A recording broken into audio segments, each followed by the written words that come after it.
Mga mi, para maiwasan yung amag or mold sa inyong bahay, kailangan yung bumili ng dehumidifier. Mataas yung humidity dito sa amin ngayon dahil naka-aircon kami, din sobrang init, then malamig, mainit. Ang tendency po nun is nagkakaroon ng mga amag or molds or yung mga tubig-tubig mga mina, nagkukos ng amag sa ating mga pader at sa mga kisamis. Itong dehumidifier ng Tix mga mi, talagang proven and tested ko na to. Mga mi, kapag na-plug in nyo na siya, i-turn on nyo lang, okay?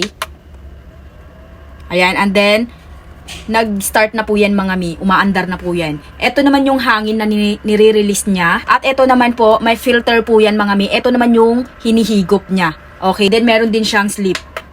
Ito na yung bilhin mo kaysa naman mag-powder kami. Kasi ito may pang matagalan mo na gamit. Hindi mo na kailangan itapon sa basurahan, mag-disinfect pa ng yung lagayan niya, o di kaya pabili ng pabili, o di ba? Dito makakales ka, makakatipid ka pa. Ayan. Ito kuryente lang yung babayaran mo, pero mga mi, matagal mo naman to na gagamitin. Kaya kung gusto nyo rin po nito, available yan sa ating Yellow Basket. Kaya check out na!